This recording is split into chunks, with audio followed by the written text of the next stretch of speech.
So I'm actually filming the second volume of my speed dating my single shadows video, and essentially what I did, it was about a month ago, I pulled out all of my single eyeshadows and I wanted to get a little bit more focus on them, so I picked out 3 of the shadows from my collection, and I have a ton of them. So I have all of my singles and glitters and pigments in here, as well as my Stila glitter and glow and shimmer and glow shadows. So I picked out 3 of the shadows. I just gave myself about 10 days per shadow to kind of play around with them, use them a little bit more, and I came up with, I think, 5 different looks that I was able to photograph, or 5 or 6 different looks. So the ones that I picked out from last time was this Kiko long-lasting wet and dry eyeshadow in the shade 200. I really like these. I think this is absolutely gorgeous. I think this is actually a dupe for a MAC highlighter of some sort, but this is what it looks like here. I think it's stunning. Honestly, this is probably one of my favorite shadows. Is very beautiful. So I have this one. It's more of like a taupey sort of shade. The second shade that I had pulled out is one of these old Makeup Forever shadows. They've since discontinued these, so you can't even purchase them anymore, but I think this was called Brilliant Yellow. This is what it looks like here. It's very bright. It's almost, when you put it on the eyes, it's almost like a mustard yellow. And then the third shadow that was picked out was a glitter pigment from Bodyography. These are gorgeous. This one is in the shade Sparkler. This is what the packaging looks like here.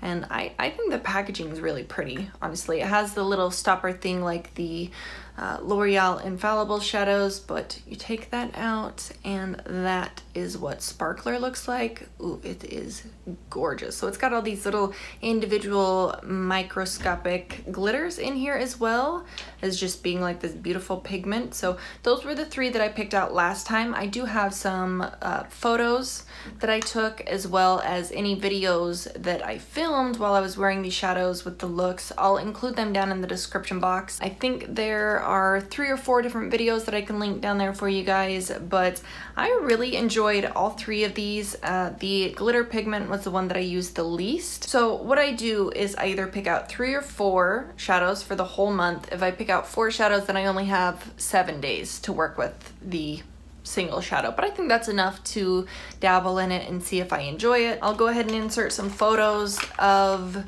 the looks. I'll start off with the Makeup Forever shadow here. So the first look that I created, it was in my items that I want to use up in 2018.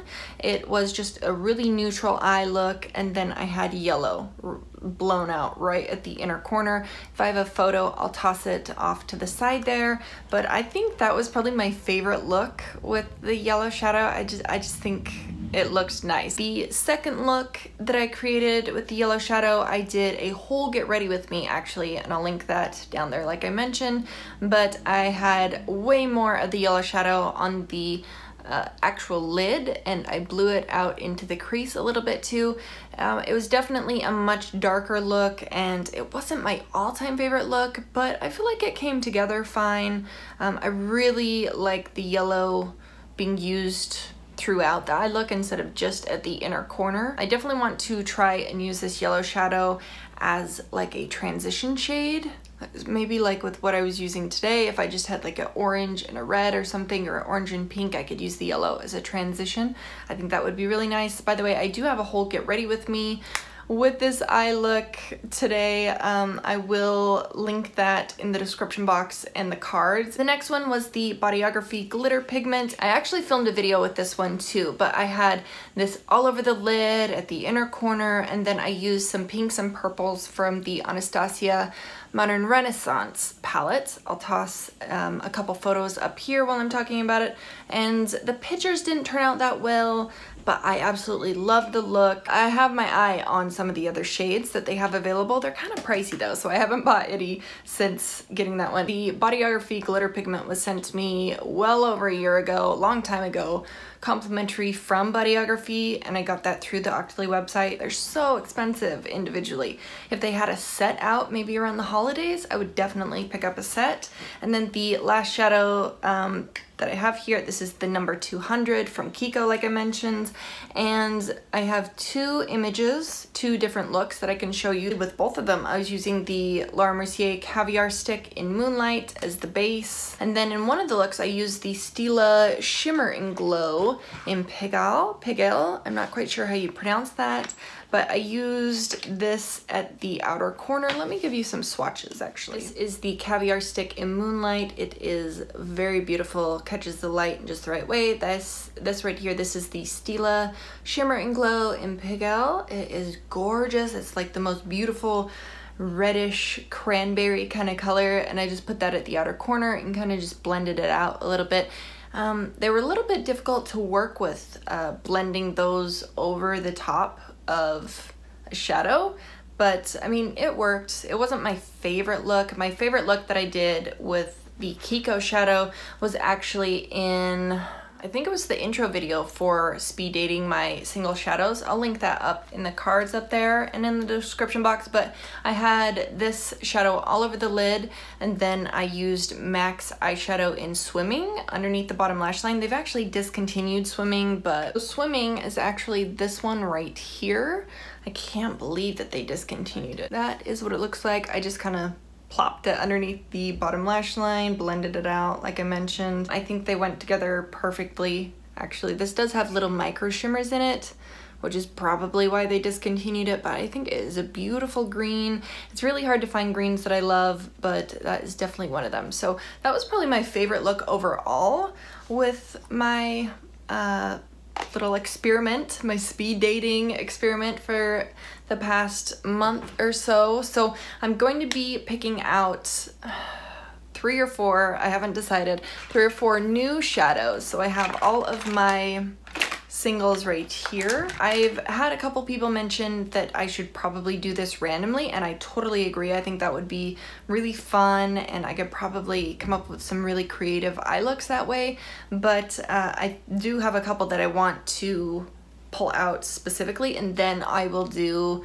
random ones probably next time. So like volume 3, I guess, I'll pick out random shades for the next month. So the first one, the reason why I'm picking this one is because I've had one of these dry out already, and I had somebody ask me how I use this product. This first one, this is the Pure Eye Polish in the shade Caviar. This is stunning. If you can get the little individual micro shimmers to show up, it is beautiful. It's like this super dark base. It's like a black base almost, but it's got these green and gold shimmers. These actually come with a silicone applicator, and I would say generally I would toss them unless you have the shade Caviar. If you have the shade Caviar, they come in extremely handy, and it completely changes the shade.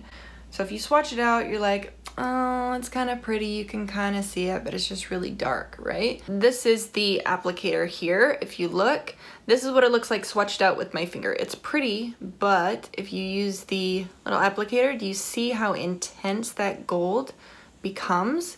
Use the applicator if you have the Caviar shade from Pure. It's so pretty. I honestly can't believe how beautiful it is. So I put this all over the lid, kind of blend it out, and that black base really works for like a super dark smoky eye, but the shimmers in there really lighten it up quite a bit. So this is going to be the first one that I'm pulling out.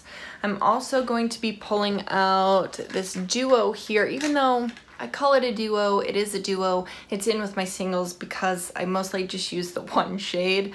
This is also from Kiko. I enjoyed using the other Kiko shadow very much, so I thought I would pull this one out. I'm just going to be focusing on this lighter shade. That's the one that I use most often. This is called the Bright Duo Baked Eyeshadow. I think this is number 13. I don't know, it says 13 on the back. I'm not quite sure. It has like this pink one and like this brown kind of color. But anyway, I'm going to be focusing on this shade right here. Usually if I use this one in combination with it, I just use that one as a liner smudged against the lash line. That is it there. So it almost even has like this purple tinge in certain lightings, but it's mostly just like a gold and pink shifting shadow. I think this one was actually sent to me from Kiko a long time ago, like over a year ago now. I don't reach for it very often though, so I'm pulling it into this project. This is shadow number 2. Okay, I haven't played with this one in a very long time, so we're going to pull this one out. This is the Urban Decay single in Backfire. I think this one's very beautiful. It's just like a deeper purple right here. Okay, so that is a swatch of Backfire right there. And then, you know what, we're gonna pull out a 4th one just because I don't feel like there's too many looks that I can do with that Caviar shade. I don't know, we'll play around and see if we can, but I did 3 shadows last time and I was kind of getting antsy because I wanted another one to play with. So I think I'm gonna pull out 4 this time and see how I do. If I don't get around to the 4th shadow and I'm focused on just the 3, then I'll just push it into volume 3 of speed dating. Should we pull out a Burberry shadow? I haven't used my Burberry shadows in a long time. This one I've hardly used. This is the Burberry Sheer Eyeshadow in number 6. It's called Almonds. And these are very expensive eyeshadows. You'd think that I would be using them more. You can see I have a little dip right there, but it's hardly anything. So this is gonna be my 4th shadow that I'm pulling into this. This one could probably get a lot of use just as like a transition shade or a crease shade or something. Very basic, that is it there. It's like kind of a camel tan color. There is the shadow, and that is the swatch right there. It's very buttery, very smooth. I'm actually really excited to pull this one in and see if I can come up with some fun looks. I know it's gonna be more of like a neutral look, but I don't know. I haven't played with it very much, so I'm interested to see what it is capable of. So those are the 4 shadows that you're gonna be seeing over the next month or so. Again, here's the swatches. This is the Burberry Almond. That is the pure eye polish in Caviar. This one is from the Kiko Duo, just the pink version, and then this is Urban Decay's Backfire. So those are gonna be the 4 shadows that you're gonna see over the next 4 weeks. I really appreciate you guys watching, and if you have any suggestions on which shade I should pick out for next time, let me know. Leave a comment down there if you have any ideas on what shade family I should pick from next time, and that is it. So I really appreciate you guys watching, and I will see you in the next one. Bye.